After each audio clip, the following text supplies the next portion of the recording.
Nous nous retrouvons à Talent for Finance pour un nouvel entretien, cette fois-ci avec vous, Louis Chenevaux. Bonjour. Bonjour. Merci d'être avec nous. Alors vous êtes étudiant en master en gestion de patrimoine à l'université Paris-Dauphine et dans le cadre de ce master, eh bien, vous effectuez une alternance au sein de la banque privée Autingre en tant qu'assistant gérant privé. Voilà, ça c'est pour la présentation très factuelle. Maintenant, je vous propose de revenir un peu sur votre parcours de formation post-bac et sur vos motivations pour choisir cette formation en particulier. Ouais, alors faut savoir que moi j'ai fait Dauphine dès la licence. En fait, pour comprendre un peu mon choix, il faut revenir un peu en arrière. 2020, crise du Covid, premier confinement, le pétrole tombe à moins 40 $. Et à ce moment-là, je suis intéressé par la finance, mais mon cerveau n'arrive pas à comprendre comment c'est possible. Et en fait, c'est un peu cet événement qui m'a fait plonger dans ce milieu-là. Je me suis après énormément intéressé au monde de l'économie, de la finance pendant tout le confinement. Et donc à la fin de ma terminale, parce que c'était mon année de terminale, au moment de faire mes vœux Parcoursup, il y avait un peu 3 choix qui s'offraient à moi. Oui. Le premier, une école post-bac de commerce, mais c'était un peu cher. Le deuxième, une prépa HEC. Mais ma prépa, moi de mon petit lycée provincial, de lycée Masséna de Nice, elle n'était pas très bien classée, donc j'avais pas trop envie de me tirer une balle dans le pied et faire 2 ans pour au final ne pas espérer avoir les meilleures écoles. Oui. D'autant que ma sœur était en prépa à ce moment-là et je voyais le rythme et ça ne me correspondait pas. Et le troisième choix, ça a donc été Dauphine. J'ai connu Dauphine moi par la sœur de mon meilleur ami. Personne du milieu scolaire m'en avait parlé. C'est vrai qu'à l'époque c'était la première année où Dauphine était sur Parcoursup. Et donc elle m'en a parlé, elle m'a vendu les mérites, elle était à Dauphine elle-même. Et ça a été pour moi une évidence, c'était un choix qui s'est fait très, très facilement on va dire. Et donc, fin de ma terminale, je postule pour la licence Sciences des organisations. Un nom un peu barbare, encore une fois, pour dire licence de éco-gestion droit. Donc pas uniquement de la finance, il y avait, voilà, vous l'avez dit, du droit, de Ouais. l'économie. Et vous faites le choix en 3e année de licence de vous spécialiser en gestion de patrimoine. Ouais. Donc là, c'est très ciblé. Alors que vous pouviez aussi attendre un peu, vous fermer peut-être moins de portes, c'est un raisonnement qu'on aurait pu entendre, Ouais. et faire ce choix à partir du master. Pourquoi, dès la 3e année de licence, vous vous êtes dit non, il faut que je spécialise? C'est exactement ce point-là. C'est comme vous l'avez dit, il y a pas mal d'étudiants qui ont un peu peur de se fermer des portes. Mais qui dit se fermer des portes dit aussi, qui dit ne pas se fermer de porte, pardon, dit aussi s'ouvrir à des matières qui sont peut-être moins intéressantes, qui nous serviront moins dans le futur. Et moi, j'ai eu la chance en première année de licence de faire un stage dans un cabinet de gestion de patrimoine. Et en fait, à ce moment-là, ça a fait un petit déclic pour moi. J'ai compris que la gestion de patrimoine m'intéressait vraiment et c'était un peu ma voie. Et donc, je me suis décidé à la fin de ma L2, ça a été un peu pour moi assez évident de me spécialiser dès la 3e année de licence plutôt que d'attendre encore une année de plus à faire de l'éco, de la gestion et du droit qui était un peu pour moi barbant à ce moment-là. C'est ce déclic finalement qui vous a décidé, donc avec ce stage que vous aviez fait durant les premières années post-bac. Et puis en master, maintenant on l'a dit, vous êtes en alternance, donc toujours une connexion très très forte au monde de l'entreprise, ne pas rester dans le théorique. Pour vous, c'est essentiel? Ouais, c'est essentiel. C'est même plus que ça pour moi, comme dans tous les métiers, la connexion avec le vrai monde entrepreneurial, la connexion avec l'entreprise. C'est vrai que c'est important, surtout dans ces métiers-là. Je pense aux métiers de commerce, d'ingénieur, voilà, tous ces métiers un peu de grandes études, entre guillemets. Une fois qu'on a dit M&A, private equity et banque privée, on n'a pas dit grand-chose. Et c'est vrai que nous, les étudiants, on peut vite se retrouver un peu dans le flou, tout simplement. Et donc, c'est pour moi essentiel cette connexion justement de par des stages ou des alternances pour se rendre compte vraiment du métier qui nous attend et des tâches quotidiennes, du quotidien qu'on va avoir si on s'engage dans cette voie-là.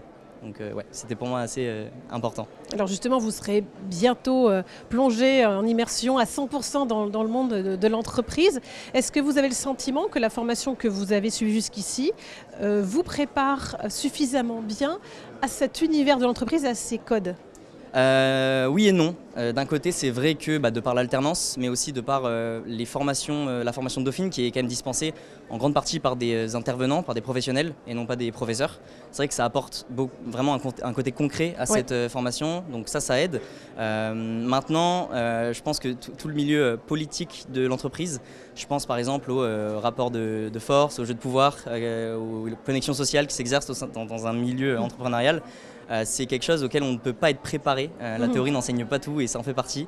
Donc c'est vrai que petite surprise de mon côté, de ce côté-là par rapport à ça. Mais sinon oui, globalement c'est quand même une formation qui prépare pas mal au monde professionnel de par l'alternance. C'est une des raisons aussi pour laquelle j'ai choisi cette formation. Alors, puisqu'on parle de justement ces codes, etc., vous avez un compte Instagram et une chaîne YouTube que vous utilisez pour publier du contenu. Alors, le mot pédagogique est peut-être un petit peu fort, mais c'est auprès de vos pairs, mais où vous expliquez un petit peu comment fonctionne cet univers de la banque privée. Vous essayez de faire passer des messages à des étudiants qui réfléchissent justement à poursuivre leurs études dans ces filières. Quels sont les principaux messages que vous leur faites passer et aussi quelles questions, puisque c'est de l'interaction, vous avez le plus souvent qui viennent de leur part? Le message il est très clair, c'est comme vous l'avez dit, je cherche à être un peu pédagogique, à démystifier ce milieu de la banque privée, de la finance. C'est un milieu qui est assez flou et donc très peu de personnes parlent sur les réseaux. Les seules personnes qui en parlent sur les réseaux parlent de la finance, donc du M&A, du private equity, ces métiers assez en vogue pour les étudiants. La gestion de patrimoine passe souvent à la trappe de ce côté-là et donc j'ai tout simplement vu un besoin de la part d'étudiants, le même besoin que moi j'avais eu une année auparavant. Et j'ai voulu combler ce besoin tout simplement avec mes humbles connaissances, à apporter voilà, une certaine transparence, une certaine clarté sur les pratiques aussi des gestionnaires de patrimoine qui sont parfois douteuses, parfois incomprises. Donc voilà, j'ai vraiment voulu apporter ça, ça a tout de suite plu à une certaine audience, aux étudiants typiquement comme moi, comme beaucoup qui nous écoutent sûrement. Les questions qu'ils me posent, c'est assez classique finalement, mais je pense que c'est important d'avoir pour eux des réponses de quelqu'un qui est vraiment dans le milieu et qui peut être transparent, qui n'est pas subordonné à une entreprise, qui n'est pas... plus libre de ses propos. Exactement, qui peut être objectif. C'est des questions comme combien gagne un banquier privé, quel est le quotidien d'un banquier privé, quelles sont les meilleures formations pour devenir gestionnaire de patrimoine, banquier privé, dans quelles entreprises faire son stage, son alternance. Enfin, voilà. C'est des questions que tous les étudiants peuvent se poser et auxquelles j'essaye d'y répondre du mieux possible avec mes humbles connaissances, on va dire. Alors vous allez continuer à évoluer dans cet univers très concurrentiel, la gestion de patrimoine. On le voit beaucoup dans l'actualité spécialisée des médias comme la GFI, bien sûr, avec un fort mouvement de concentration des super méga cabinets CGP qui émergent. Et puis toujours aussi en parallèle des émergences de cabinets indépendants plus petits. De quel œil vous regardez tout cela, vous qui allez bientôt faire le plongeon? Alors je le regarde d'un œil assez froid pour tout dire. Pour moi, on est quand même dans une économie de marché, donc toutes ces opérations capitalistiques, c'est un peu l'offre et la demande finalement. Donc c'est là, c'est comme ça, c'est ni bien ni mal. Maintenant, si je dois apporter un peu plus mon œil critique, je dirais qu'il y a un peu deux forces qui s'opposent. D'un côté, je peux y voir potentiellement une certaine purge, une purification du milieu de la gestion de patrimoine qui, pour les clients, a pas mal été chamboulé. Il y a eu des pratiques assez douteuses de certains cabinets de gestion de patrimoine. Il y a eu des dérives évidemment comme partout. Et c'est vrai que c'est souvent le consommateur, le client qui se retrouve lésé. Donc le fait d'avoir ce genre de mouvement, d'opérations capitalistiques, de croissance externe avec des super cabinets qui émergent, ça peut pour les clients avoir une image un regain de confiance, je dirais. Un assainissement pour vous du secteur. Et d'un autre côté, c'est vrai qu'on pourrait aussi se dire que les cabinets de gestion de patrimoine, historiquement appelés les CGPI, perdent petit à petit cette dernière lettre qui est pour moi cruciale et importante, et c'est cette lettre-là d'indépendance qui montrait la différence justement entre les CGP et les banques retail. Donc on pourra se poser la question à l'avenir de la direction que prend ce mouvement-là. Mais voilà. Après moi je ne suis pas vraiment, pardon de vous couper, mais je suis pas vraiment inquiet par rapport à tout ça. Encore une fois, on est dans une économie de marché, la concurrence est reine. Si on est meilleur que son concurrent, en général on arrive toujours à trouver sa place et se frayer un chemin. Donc, Et justement, vous voyez où dans 5 ans, plutôt dans ces super cabinets, plutôt indépendants, ailleurs? Je ne sais pas. Pour tout vous dire, c'est vrai que la gestion de patrimoine, c'est une passion que j'ai depuis un certain temps maintenant, mais une autre passion qui est devant elle sûrement et qui est un peu plus profonde et ancrée, c'est celle de l'entrepreneuriat. J'ai toujours voulu lancer mon entreprise, que ce soit dans ce milieu-là ou un autre. Donc dans 5 ans, je serai peut-être en gestion de patrimoine, peut-être dans un autre secteur. Ce qui est sûr, c'est que je vais tâcher de ne pas être salarié et d'essayer de créer quelque chose de mes mains et de voler de mes propres ailes. Donc voilà, je ne sais pas où je serai, mais en tout cas, j'ai à peu près la forme, le fond, on verra. On vous souhaite le meilleur pour la suite en tous les cas. Merci beaucoup. Merci à vous.